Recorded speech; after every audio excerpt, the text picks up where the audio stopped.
esperamos unos minutitos, sí, a sus compañeros y comenzamos. Bastante bien, por suerte, bastante tranquilas. Bien. Bien, como les decía, este libro ustedes lo tienen, son problemas propuestos que tienen la solución, así que si ustedes lo quieren realizar, es bienvenido. ¿Sí? Nos vamos a hacer un par, como les decía, para ir practicando y recordando. Lo bueno es que tenemos la solución, entonces nos va a servir. ¿Sí? Vamos a arrancar con el 7.14, si lo quieren ir anotando. Bien, el 7.14 nos dice: determine el triángulo de potencias de un circuito en que se le aplica una tensión B igual a 200 seno de omega t más 110 grados, ¿sí? Y circula una intensidad que es de 5 por el seno de omega t, bien, más 20 grados, obviamente medida en amperes. Bien, voy a dejar de compartir un segundo y voy a compartir una pizarra. A ver si lo puedo agrandar. Ahí estamos. Bien. En este caso habíamos dicho que era el 7.14. ¿Sí? Vamos a anotar un poquito los datos que tenemos.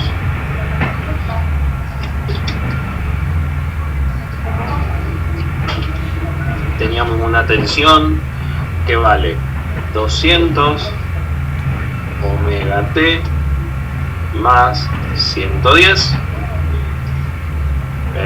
seno de omega t más 110, obviamente en voltios, y una corriente que valía 5 por el seno de omega t más 20 grados. Bien, esos son los datos que tenemos antes de comenzar. Primero que nada, tenemos que recordar que nosotros acá ya lo tenemos expresado de forma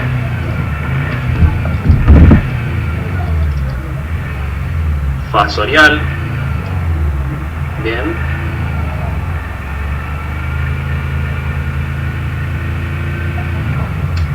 Pero tenemos que calcular el voltaje eficaz y la tensión eficaz. Bien, el voltaje eficaz no era otra cosa que 200 sobre raíz de 2. Bien, esto nos da 1,41,42 voltios. Bien, y también tenemos que calcular la corriente eficaz. ¿Por qué? Porque esto nos lo va a permitir usar en cualquier instante de tiempo. Nosotros lo que tenemos ahí es el valor pico. Bien, entonces con el valor eficaz podemos trabajar en cualquier instante de tiempo.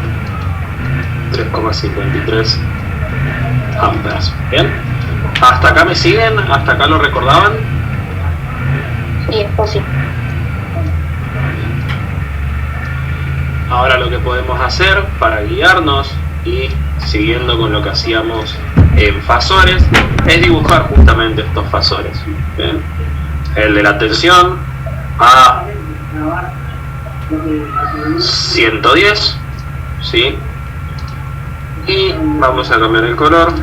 El de la corriente a aproximadamente 20. Bien. Nosotros cuando trabajábamos con las fórmulas, mejor dicho, de potencia, B, decíamos que era B por I por el coseno, vamos a dibujarlo, no, el coseno de phi. Bien, ¿dónde está mi cursor? Acá. Y Q decíamos que era B por I por el seno de ese ángulo phi. Bien, esas eran las fórmulas de potencia. Ahora, ¿qué era phi? Phi no era otra cosa que el ángulo que iba a existir entre la tensión y la corriente, es decir, este ángulo de acá.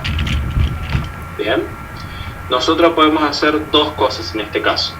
O podemos primero calcular la impedancia. Bien, ¿por qué? Porque si yo expreso la impedancia en polar, me va a dar un módulo, ¿sí? Me va a dar el módulo de Z a un ángulo phi. Y ese ángulo phi era la diferencia, ¿bien? Es el ángulo que existe entre tensión y corriente. O si no, como tenemos los dos ángulos acá, lo que podemos hacer es restarlos y obtener ese valor. ¿Bien? ¿Se entiende? Sí, profe. Perfecto. Recordemos, phi es el ángulo que utilizamos nosotros acá. Bien, coseno de phi. Sí, era este ángulo que con el teclado no lo puedo dibujar, así que lo escribo como phi. Y ese ángulo es el que existe entre la tensión y la corriente, que era el ángulo que nosotros veíamos en la impedancia expresado como polar. Vamos a decir entonces que phi... Sí, ¿alguien quería decir algo? No, quería preguntar yo, o sea, ahí en este diagrama, ¿la corriente está adelantada o cómo era eso? En este caso, la tensión está adelantada con respecto a la corriente. Bien. Si nosotros tomamos esto como Profe, ¿usted no mira el partido? Sí. ¿Por? Entonces cortemos la clase, profe. Sigamos. Sí. Mientras más tarde empecemos, más tarde vamos a terminar. Bien. Volviendo a la pregunta. Decíamos que estaba adelantado porque si nos imaginábamos el eje X como la referencia, esto iba a girar hacia allá, ¿sí? Y este fasor, recordemos que los fasores eran vectores que rotaban, va a pasar primero que el de corriente. Ahora yo les hago una pregunta. Si nuestra tensión está adelantada con respecto a nuestra corriente, ¿qué puede que haya? ¿Una bobina o un capacitor? Una bobina, exactamente. En los circuitos que tenían bobinas, la tensión estaba adelantada con respecto a la corriente. Y efectivamente, si nosotros hacemos este cálculo, tenemos que el ángulo phi es de 90. ¿Qué quiere decir esto? Que nuestra impedancia, si nosotros dibujamos un sistema de referencia, nuestra impedancia va a estar acá. Bien, va a estar sobre el eje Y. Es decir, que este circuito está compuesto solamente por bobinas. Bien, teniendo en cuenta el ángulo que hay entre la tensión y la corriente, sabiendo que la tensión está adelantada, podemos determinar eso. Bien, sin saber nada más. Bueno, como conocemos,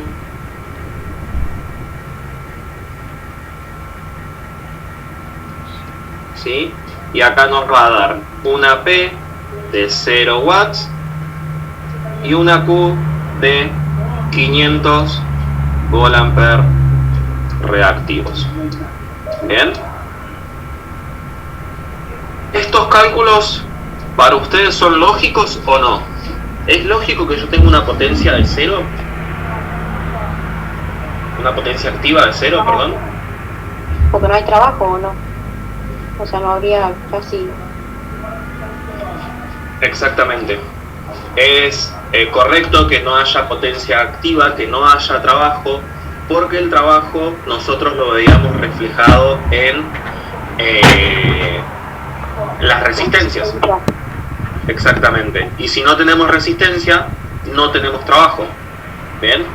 Si ustedes calculan Z, recordemos que Z se calcula como V sobre I. Bien, esto va a ser igual a 1,4142 voltios sobre 3,53 amperes. a un ángulo de 90, porque este ángulo ya lo calculamos acá, 110 menos 20. Bien, esta Z nos va a dar 40 a 90 grados. Bien, si nosotros pasamos esto de la forma polar a rectangular, nos da 0 más J40. Bien, ¿qué quiere decir esto? Que tenemos una XL, una impedancia inductiva de 40 ohms. ¿Sí? Si nosotros dibujáramos nuestro circuito, sería así.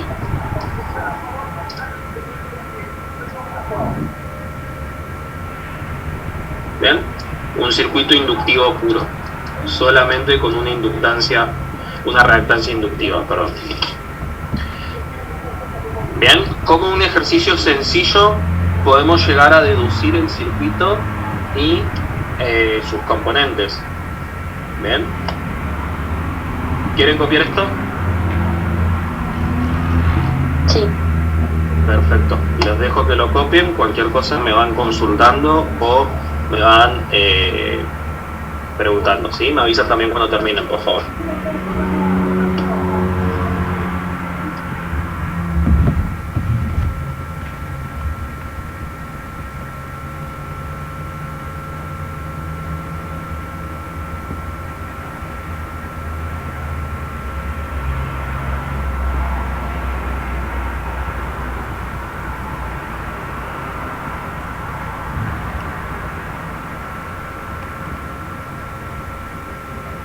Ahí yo le hago una consulta.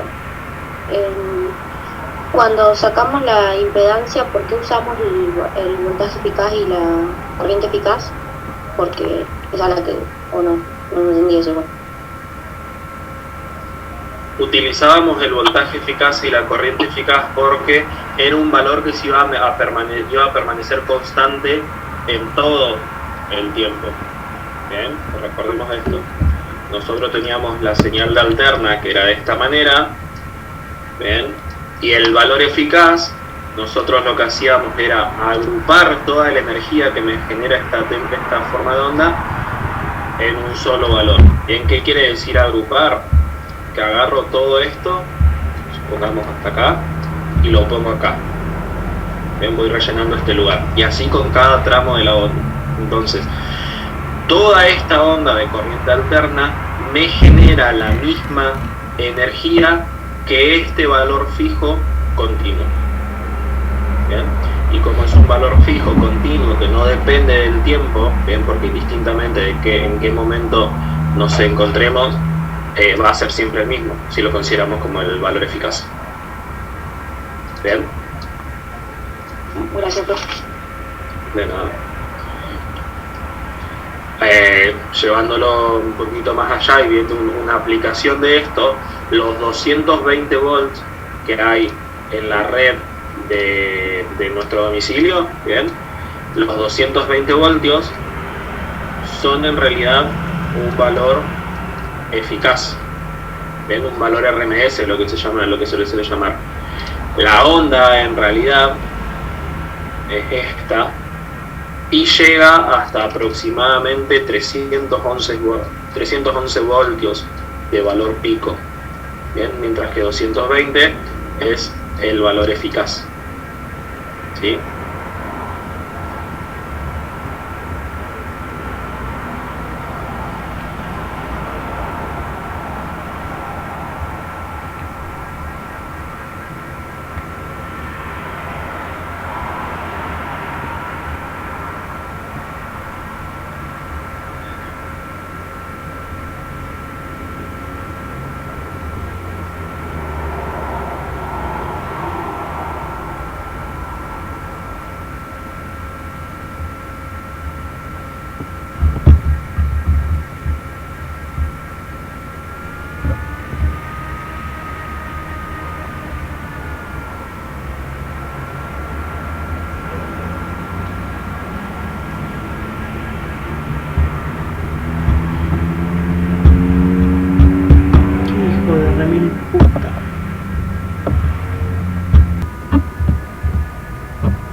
Ahí en este, profe, ya terminó el ejercicio, no se hace nada más. O sea, en este así que está así. Ahí ya terminó porque nuestro triángulo de potencia tendría solamente una Q que vale 500. Bien, no tendría más. Ah, claro, aparente no tiene porque la otra es 0, ¿no? Claro. Bueno, no tiene aparente, la aparente es la misma, tiene solamente una componente. Claro, sí.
Ahí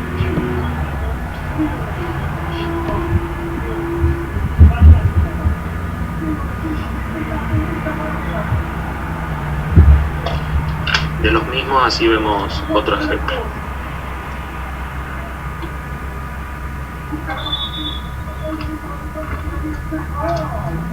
Bien, básicamente estos 716, 717, 718, 719, 720 son parecidos, ¿sí? En realidad en su mayoría 721 también, por lo que estoy viendo.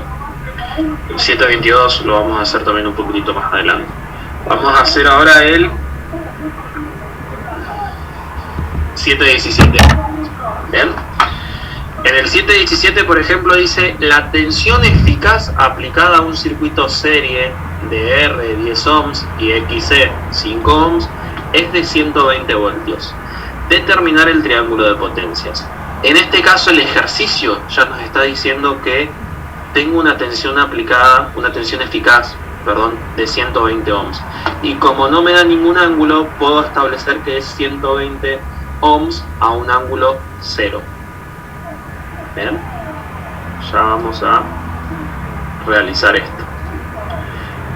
Una pizarra, voy a borrar todos estos dibujos, ¿sí?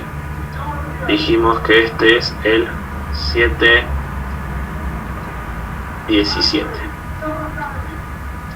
Bien, entonces tenemos un circuito que tiene una resistencia y un capacitor. ¿Por qué sabemos que tiene una resistencia y un capacitor? Porque nos dijo que teníamos, el ejercicio nos decía que teníamos una XC de 50 ohms y una resistencia de 10 ohms. Bien, la tensión habíamos dicho que era 120 voltios eficaces, y como teníamos solamente el valor de los voltios, podemos decir que estaba en un ángulo de 0. Eso no se parece a un 0, lo voy a volver a dibujar. 0. Bien, esta información que está acá de estos dos elementos, a su vez nos dice cuánto vale Z. Z vale 10 menos J50. ¿Por qué 10 menos J50? Porque nosotros habíamos dicho que cuando teníamos la impedancia, acá estaban los inductancias, las reactancias inductivas, y acá estaban las capacitivas, estaban abajo, entonces lo considerábamos como menos, y acá R. Bien, si nosotros pasamos esto de rectangular a polar, lo pueden pasar como ustedes quieran, yo lo voy a pasar con la calculadora. Para aquellos que estén siguiendo el ejercicio, era pol 10, la coma que aparecía en las funciones, ¿sí? Menos 50, les daba el módulo, que en este caso es 51. Perdón, esto es 5, no es 50. No me está dando lo mismo que tengo en el cálculo. Esto es 5. Bien, ahora sí.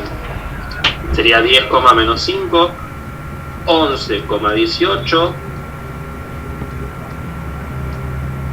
a un ángulo alfa F de menos 26,56. Bien, yo con esta información puedo dibujar el diagrama fasorial si quiero. ¿Por qué? Porque voy a tener una tensión que va a estar acá y va a valer 120. Bien, tengo un capacitor, entonces yo ya sé que mi corriente, esto va a ser tensión. Como tengo un capacitor, yo ya sé que mi corriente va a estar adelantada con respecto a la tensión. Los circuitos capacitivos tenían esa característica. La tensión se atrasaba con respecto a la corriente. ¿Cuánto? Y un ángulo de 26,56. Bien. ¿Por qué? Porque es la diferencia que yo voy a tener entre mi tensión y mi corriente. Bien. Entonces no sabemos su valor, pero podemos decir que va a estar por ahí. Bien. Va a estar adelantada, eso es lo importante. Bien. ¿Qué nos faltaría acá? Nos faltaría calcular la corriente. La corriente va a ser igual a B sobre Z. Bien. Va a ser igual a... Voy a explicarlo con texto porque si no me queda desprolijo. 120 sobre 11,18. Y los ángulos va a ser 0 menos, entre paréntesis, menos 26,56. Bien. Esto está dividiendo y esto está el ángulo. Entonces esto nos da una corriente de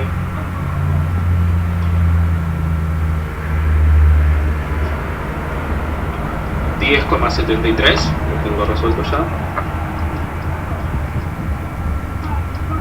a un ángulo de 26,56. Bien, entonces yo tengo adelantada mi corriente 26,56, que condice con lo que nos dice la impedancia. La impedancia es, el ángulo de la impedancia, perdón, era el desfasaje entre corriente y tensión. Yo mi corriente la tengo a 26,56 y mi tensión la tengo a 0.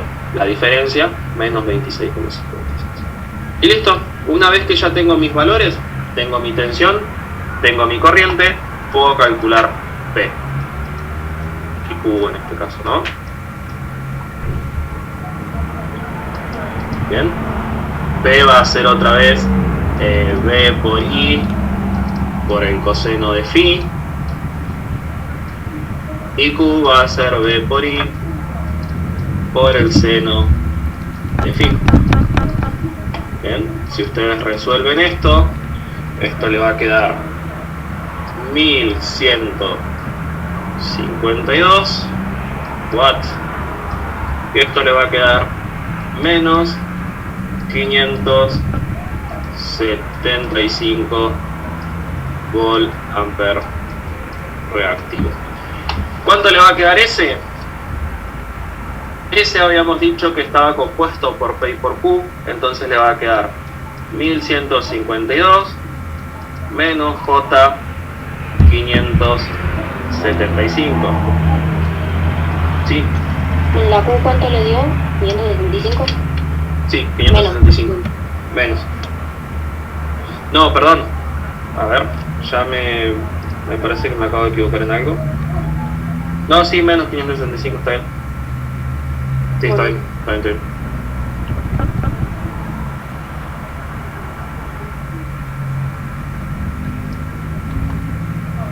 Mira esto.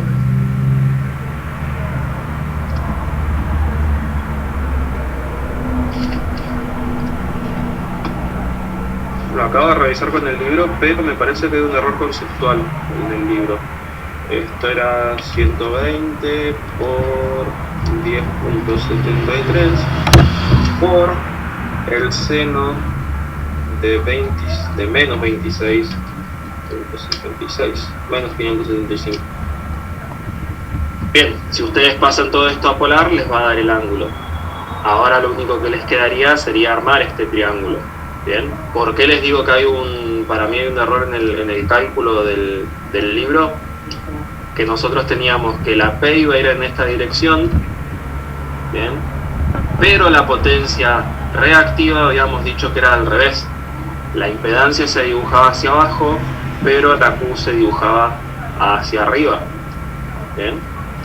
Entonces por eso el valor va a ser 575, simplemente hay que determinar si es positivo o negativo.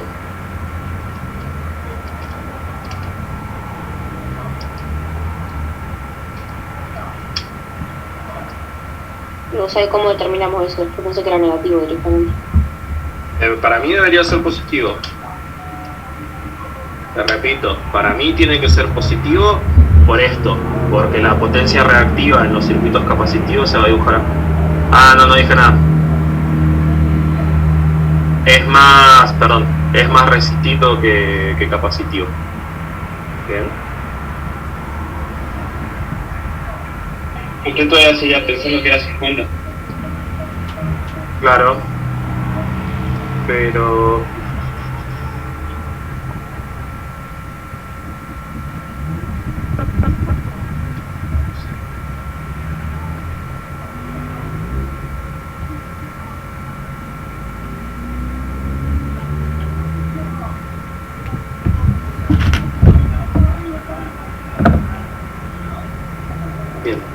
Ahora lo revisamos bien eso, pero importante es que el valor va a ser 575, después el resto es conceptual, ya lo vemos.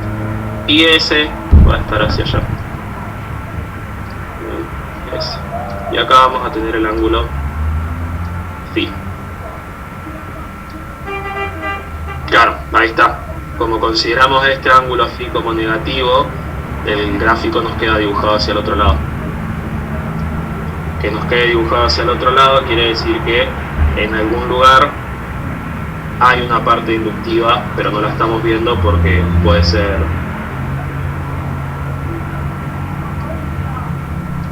representada. Me quedó corto el otro. Más allá del triángulo, bien, que vuelvo a decir, eso es algo conceptual. ¿Sí? Si ustedes entienden el concepto de por qué tiene que estar para arriba, por qué tiene que estar para abajo, eso lo vamos viendo. Bien. De todas maneras, lo que me interesa es que puedan llegar a dibujar el triángulo. Después vemos si el triángulo está bien dibujado o no, pero que puedan obtener todos estos datos, ¿sí? Porque para obtener todos estos datos hay que hacer todos los pasos previos, bien, de todo lo que veníamos viendo. ¿Se entendió básicamente cómo llegar hasta acá? Sí. Sí. Bien. Pueden copiar el ejercicio, pueden sacarle captura si les queda cómodo porque queda menos de un minuto. Una sola pregunta tengo yo en la aparente, pues tiene que hacer usted la cuenta, ¿no? O sea, ahí lo restamos y da 577 o está mal eso. Sí. Ah, está bien, listo. Sí. ¿Cómo, profe, cómo sería?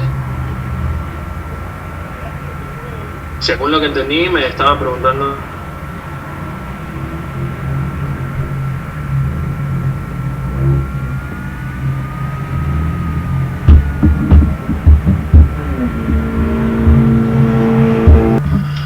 Y como es, en realidad, si el circuito es inductivo o si tiene una parte de inductancia, la potencia reactiva se dibuja hacia abajo, mientras que si es capacitivo, perdón, la potencia reactiva se dibuja hacia arriba, al revés que como nos queda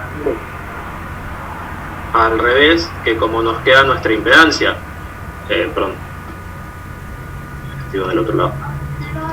Bien, si el circuito tiene una inductancia, la impedancia va a quedar acá arriba. Bien, si el circuito es capacitivo, la impedancia va a quedar acá abajo. Bien, era al revés. Ahora, lo que yo estoy viendo es que cuando hacemos el circuito,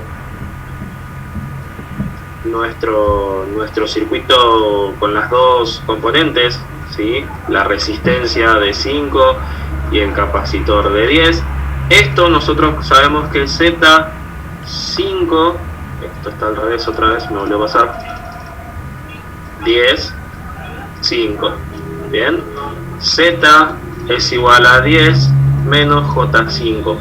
Cuando nosotros pasamos esto a polar, nos da 11,2 a un ángulo de menos 26,56.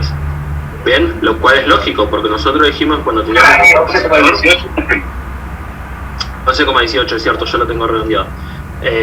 Lo cual es cierto porque nosotros estamos en esta situación. Tenemos un capacitor, entonces es lógico que la impedancia se encuadre acá. Bien. Claro, sí, lo tira hacia abajo porque el capacitor se ubica en ese eje, ¿no? Sí. No dije nada, es un error que estoy cometiendo yo.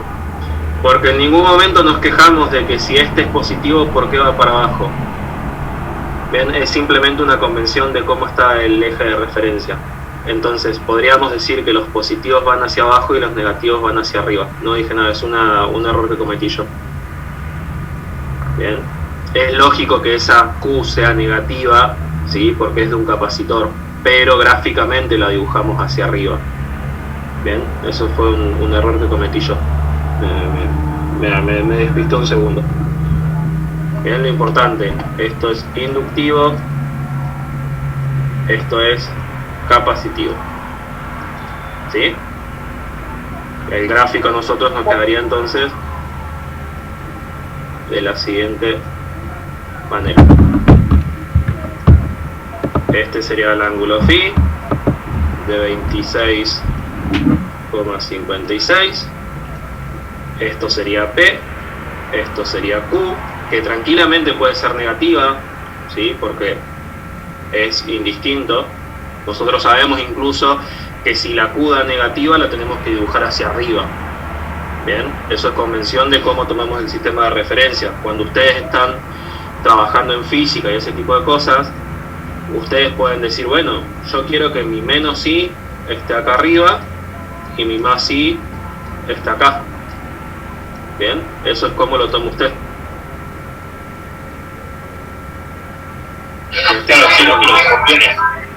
Exactamente. Bien. Perdón, lo dibujé mal esto otra vez. Esto es S y esto. Bien, lo importante, vuelvo a decir, esto es algo conceptual, que en este caso el que cometió el error fui yo me equivoqué en el concepto, ¿sí? Que sea negativo no quiere decir que vaya hacia abajo siempre.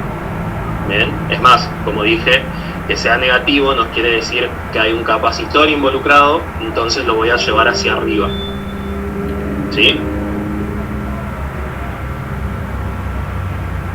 Bien, voy a borrar todo esto y vamos a hacer al menos uno o dos más y vamos a ir cortando. ¿Bien? Ganó Boca. No me lo diga que estoy 30 segundos. ¡Vamos, mierda! ¡Vamos!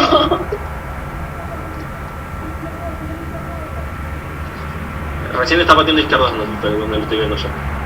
Poquita pasión eso. Boca pasión, loco. Ahora lo que vamos a hacer es que lo elijan ustedes al ejercicio, ¿sí? Yo ya elegí dos, les voy a compartir.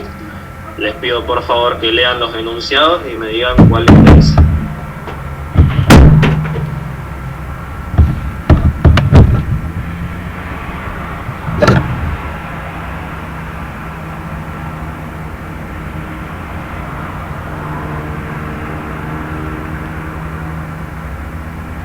Yo veo difícil el 23, no sé qué dice el resto.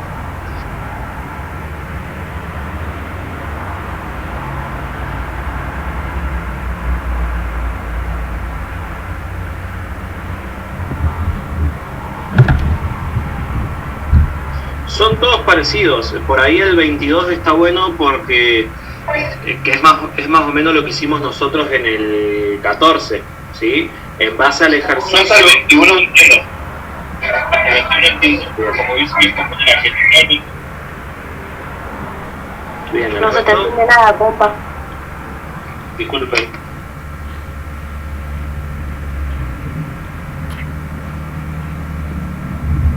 Yo hasta el 21 entiendo. Después, como dice mi compañera, el 22 y el 23, o bueno, como dice el Claro, profe, yo el 23 lo vi como, no sé, el que quieran ustedes. Claro, uno habla sobre la constante y el otro habla sobre el triángulo. Bien, hacemos el 723 entonces. Sí. Un poquitito parecido a... De que examen todos los datos. No, perdón, primero el 722 y después el 723, yo no tengo problema. Bueno, profe, Entonces, ¿cuál hacemos el 122? El primero. Consume 180 vatios con un factor de potencia de 0,8. Calcular R. Bien, perfecto. Vamos a calcular las componentes. Dejo de compartir y comparto pizarra. Bien. Bien. Vamos a anotar entonces los datos. 722 nos dice que tenemos una corriente de 4,24 por el seno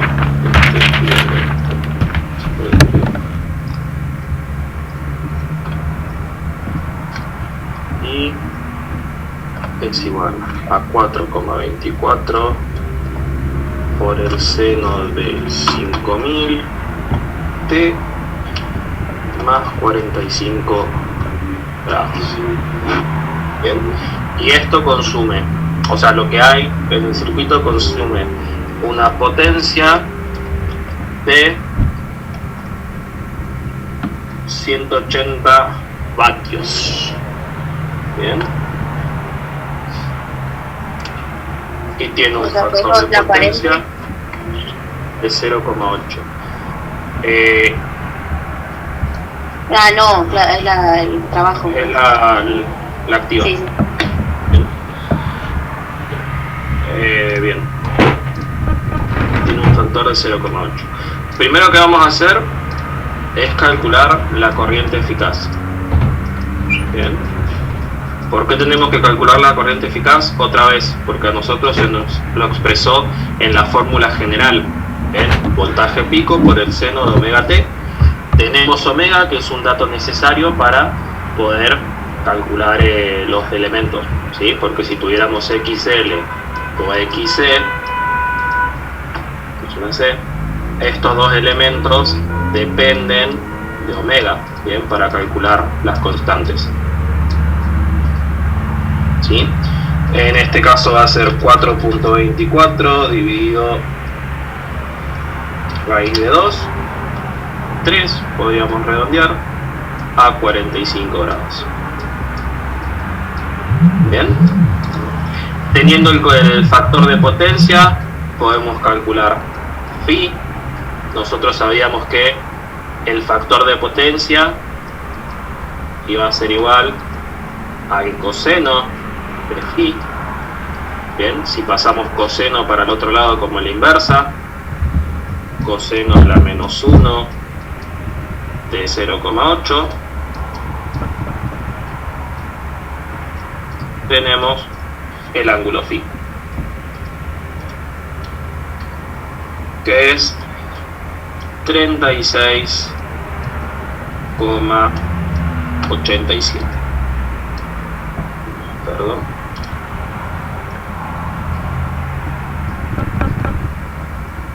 Bien. Y ahora, si bien esto que hicimos parece difícil que nos pedía,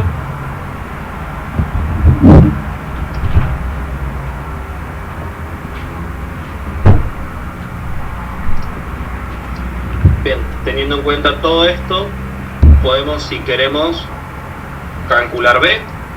Bien, ¿por qué? Porque P es igual a I por B por el coseno, coseno de phi. Bien, es más, ni siquiera teníamos que calcular el coseno de phi, porque el coseno de phi, o sea, no teníamos que calcular phi, porque el coseno de phi es el factor de potencia y nosotros ya lo conocemos. Bien, entonces acá simplemente habría que despejar B, que sería P sobre I por el coseno de phi. Bien, que esto sería 180 dividido 3 por 0.08, 75.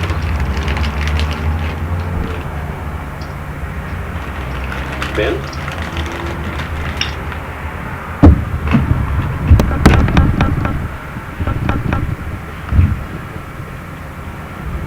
¿Cómo podemos averiguar el ángulo de la tensión? Porque tenemos phi. Ahora sí tendríamos que haber calculado phi. Phi es el ángulo que existe entre la corriente y la tensión. Entonces, si la corriente está a 45, bien, ¿a qué ángulo tiene que estar mi tensión para que acá haya 36,87? ¿Se entiende más o menos lo que estoy diciendo? Sí, ¿eso lo hacemos restando o...? Sumando en este caso.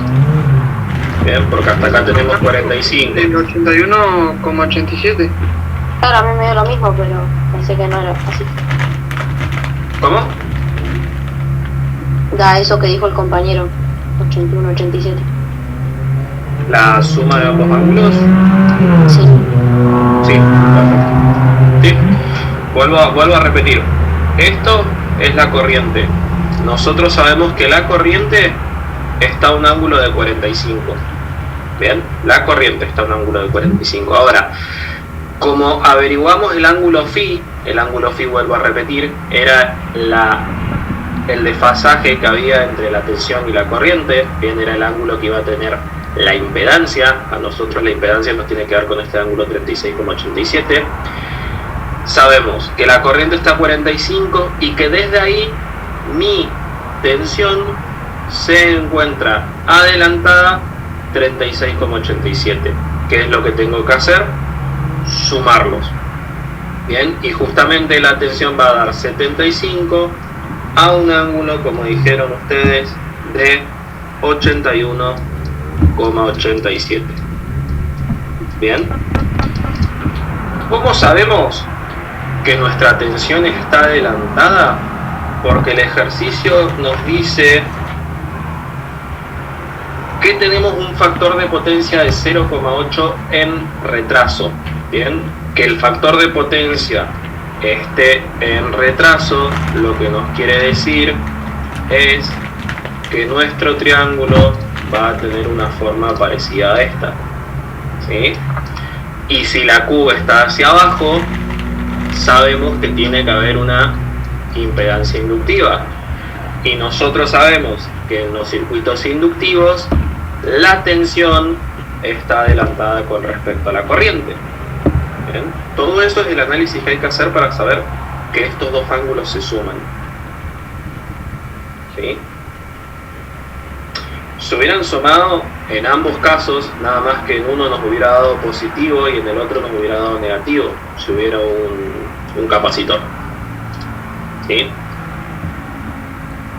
Bien. Teniendo ya mi tensión y mi corriente, puedo calcular mi impedancia.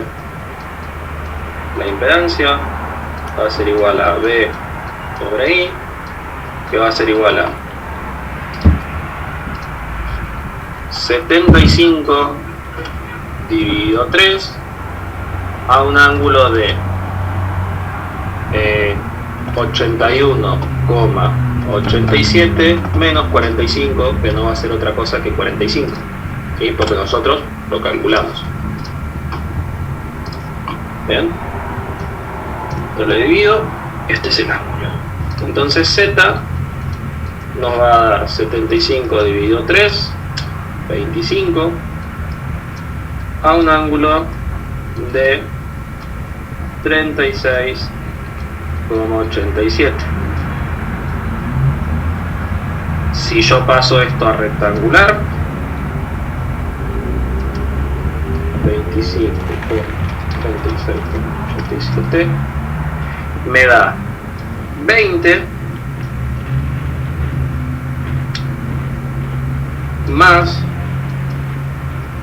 J15. Bien, que nos haya dado 20 quiere decir que este es el valor de la resistencia, y que nos haya dado el número imaginario en positivo quiere decir que acá hay una impedancia inductiva. Si nosotros dibujamos este fasor, lo dibujaríamos aproximadamente ahí, en 20 y 15. Esto sería Z. Bien, R, X, L. Bien, entonces ya vamos teniendo un poquito más de información respecto a nuestro circuito. Ya sabemos, por ejemplo, que está compuesto por una resistencia y una impedancia. Bien. La resistencia ya sabemos que es de 20 ohms, ¿sí? Porque es el valor que nos dio acá, y XL sabemos que es de 15 ohms. Ahora, ¿cuánto vale L? ¿Cuánto es la constante de mi circuito? Bueno, como había dibujado yo acá, que lo borré recién, XL es igual a omega por L. Entonces, L va a ser igual a XL sobre omega, 15 ohms dividido 5000. Bien. 15 dividido 5000 es 3 por 10 a la menos 3, que no es otra cosa que 3 milihenries. Si quisiéramos ir un poquito más allá y nos interesaran otras cosas, podríamos averiguar la frecuencia. ¿Por qué? Porque omega es igual a 2pi frecuencia. Si yo despejo frecuencia, me queda esto igual a omega sobre 2pi. Bien, que sería 5000 dividido justamente 2pi, una frecuencia de 795 Hz. ¿Se entiende un poquito qué es lo que hicimos? Sí, pero lo último ya me perdí. No, eso La parte de la parte de frecuencia. La parte de frecuencia es seguir despejando, ¿sí? Vuelvo acá. Nosotros sabemos que esto es XL. ¿Por qué sabemos que esto es XL? Del diagrama fasorial, ¿sí? Nosotros sabíamos que cuando teníamos la impedancia expresada en rectangular o binómica, la parte real iba a ser la resistencia y la parte imaginaria iba a ser la reactancia inductiva o capacitiva. Si era positiva, era reactancia inductiva, y si era negativa, era reactancia capacitiva. Pero una reactancia era la oposición al paso de la corriente que me presentaban estos componentes. Por eso la tomamos como ohms, su unidad de medida era el ohm. Bien. De acá entonces ya tenemos los componentes de mi circuito. Sabemos que está compuesto por una resistencia y una inductancia que me presenta una reactancia inductiva de 15 ohms. Ahora, el ejercicio pedía cuál era la constante, es decir, cuál era ese valor de mi bobina. ¿Bien? Desde la fórmula de reactancia inductiva, X es igual a omega L, despejamos L. Omega iba a ser la velocidad angular, que era dato, ¿sí? Vieron que en todos los ejercicios que estábamos trabajando hasta ahora, esto era omega T, ¿bien? Omega T, omega T, omega T, hasta que apareció este 5000. Ese 5000 es el valor de omega. ¿Bien? Correcto. Y no lo puedo recuperar. Ah, no, sí lo recupero. Bien. Por eso sabemos que acaba este 5000. ¿Qué fue lo que hice yo? Fui un poquito más allá. Bueno, yo sé que omega es igual a 2pi por la frecuencia. Tengo mi valor de omega que es 5000. 2pi es una constante. ¿Cuál es la frecuencia de este circuito? ¿A qué frecuencia está funcionando? Despejo la frecuencia. La frecuencia está a 795 Hz. ¿Es importante la frecuencia? Sí, es importante la frecuencia. ¿Por qué? Porque gracias a esta frecuencia mi velocidad angular es 5000. Si yo modifico el valor de frecuencia, mi reactancia inductiva ya no va a ser la misma. ¿Bien? Pero vuelvo a repetir, eso es porque yo fui un poco más allá, el ejercicio pedía hasta acá. Claro, más clásico. Exactamente. ¿Bien? Ahora Otra vez los dejo que copien, ¿sí? Copien tranquilos. Así lo dejan asentado a esto igual. ¿Se va entendiendo más o menos? ¿Se van acordando estos conceptos? ¿Está difícil? ¿Está fácil? No, fácil no es, profe, pero sí, se entiende, o sea. Bien, perfecto.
No es muy difícil, hay dos formas de hacerlo. Pueden elegir ustedes la forma que lo quieran hacer. Bien, voy a borrar. No, perdón. Primero voy a dejar de compartir pantalla, voy a compartir el ejercicio, ¿sí? Y después volvemos a la pizarra. Bien, 7.23. Determina el triángulo de potencias del circuito constituido por las impedancias Z1 de 5,83 a un ángulo de 59 ohms y Z2 de 8,95 a un ángulo de 63,4, perdón. Están en serie y por ellas circula una corriente eficaz de 5 amperes. Otra vez, 5 amperes no tiene ángulo, así que podemos determinar que está en un ángulo 0. Bien, la solución es una potencia aparente total de 175 más J75 y un factor de potencia de 0,918 en retraso. ¿Qué nos quiere decir que sea en retraso? Que la Q va a estar hacia arriba. Bien, la potencia reactiva. ¿Qué quiere decir esto? Que de ambas impedancias predomina una reactancia inductiva. Bien, voy a dejar de compartir acá y ahora sí nos volvemos a la pizarra. ¿Ven? Primero que nada, 723. Vamos a dibujar este circuito. Va a estar alimentado obviamente por una fuente de alterna. Va a haber una Z1 y una Z2. Bien. Z1, Z2. Z1 de 5,83 a menos 59.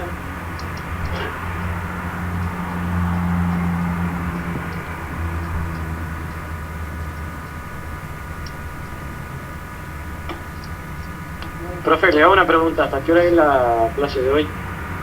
Terminamos este ejercicio y cortamos, yo creo que 10 minutos más, 15 minutos. 8,95 a 63.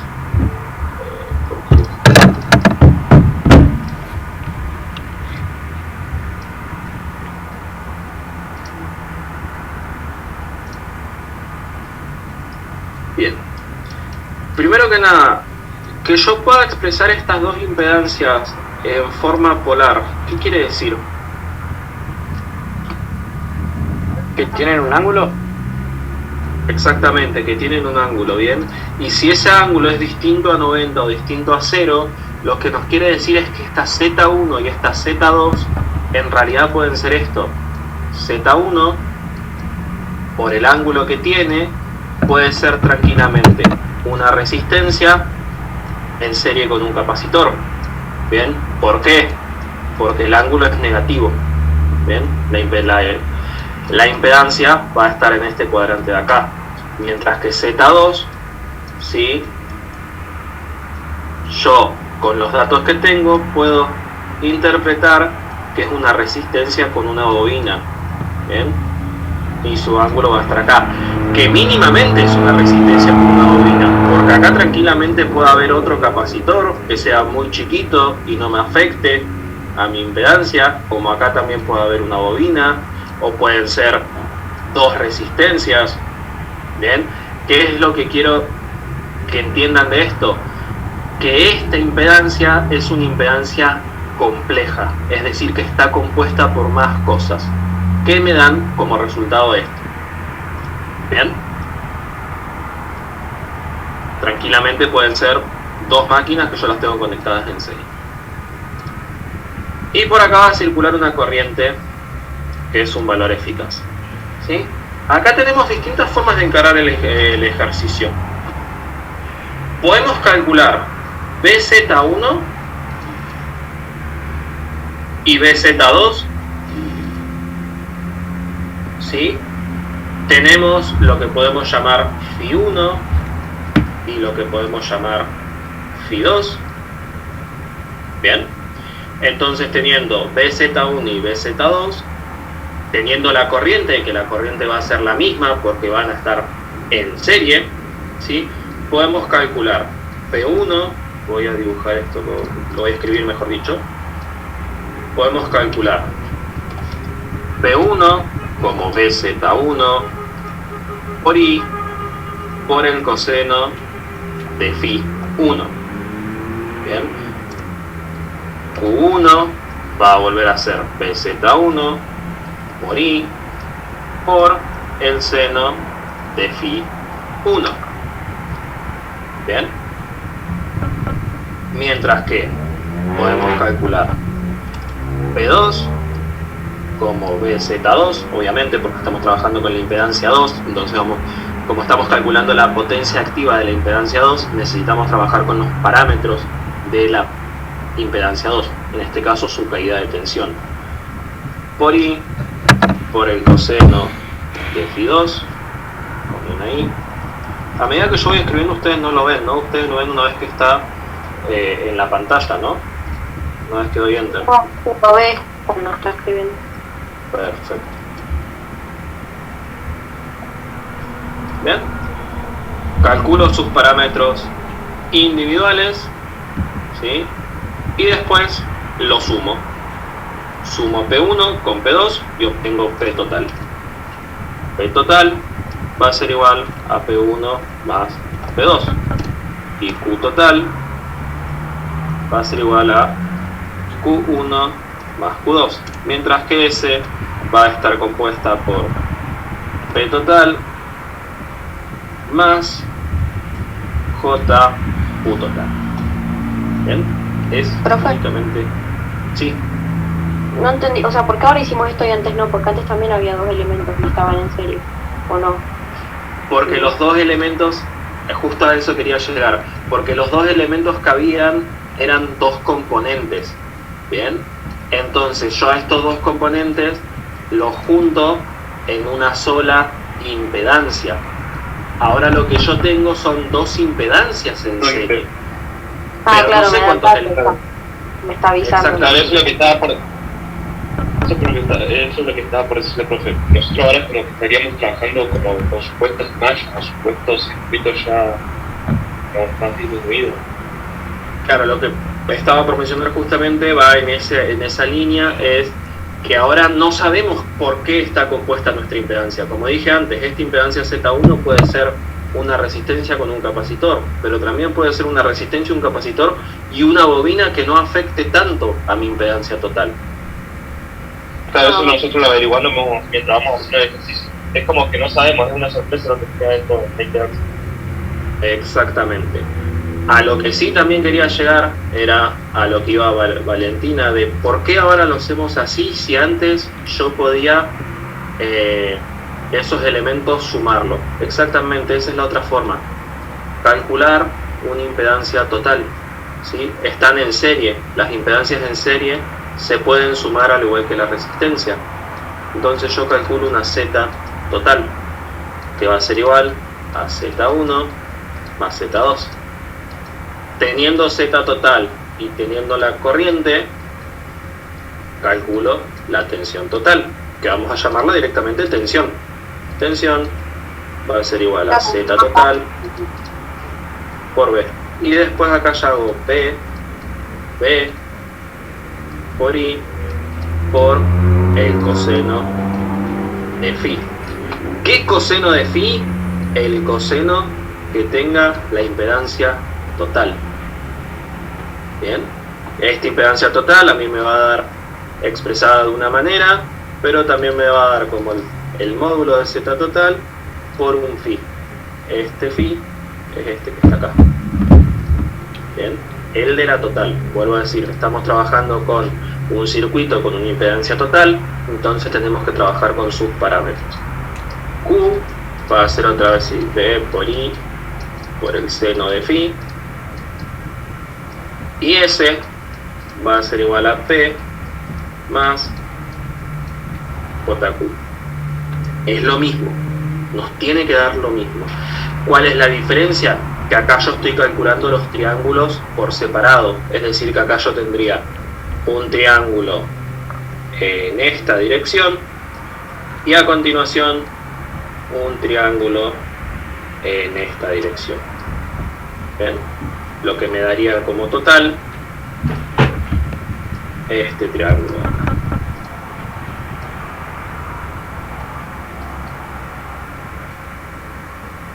Bien, este sería el de la impedancia 1, por así decirlo. Este sería el de Z1 y este sería el de Z2 y este sería el total. Bien, si ustedes lo hacen desde acá, solamente les daría el triángulo rojo total. Es un buen ejercicio por ahí para que lo practiquen, porque tienen que repasar todo, tienen que hacer conversión de polar a rectangular en las impedancias para poder sumarlas, y después las tienen que volver a pasar a polar para obtener el phi total, por así decirlo.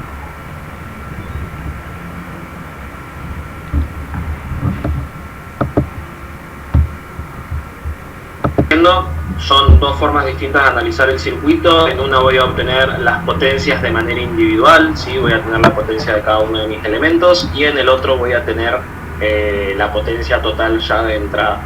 estaría bueno que eso les quede a ustedes para hacerlo de práctica, ¿sí? El 723 y seguramente algún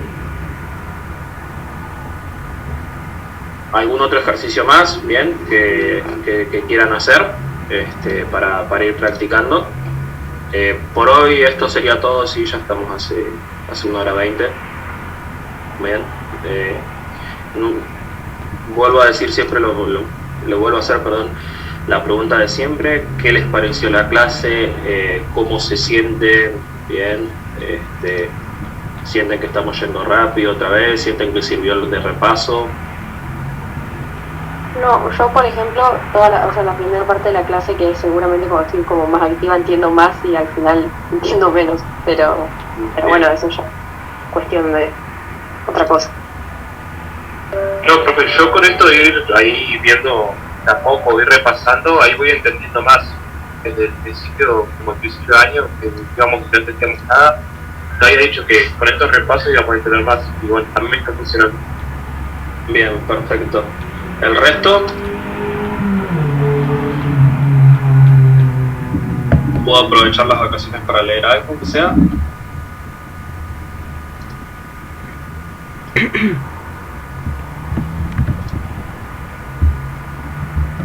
Bien. Ahí está. Aunque sea sincero. Bueno, intenten ponerse al día, sí, intenten resolver estos ejercicios. Como les decía antes, estos ejercicios tienen que hacer de todo, sí, porque tienen que pasar de polar a rectangular, tienen que graficar los fasores para que les quede bien el circuito, para que ustedes puedan interpretar mejor el circuito, ¿sí? Vieron que en ningún momento los ejercicios decían que se tenía que hacer un análisis fasorial, pero yo siempre los incluyo porque de esa manera ya vamos anticipándonos. Bien, ya sabemos que dependiendo de dónde está el fasor de la impedancia, sabemos qué tipo de componentes puede llegar a haber en el circuito, sabemos cómo se tiene que comportar la tensión con respecto a la corriente o viceversa, ¿sí? Bueno, esto sería todo por hoy entonces, chicos y chicas, los voy dejando. Que tengan una excelente semana. Hasta luego.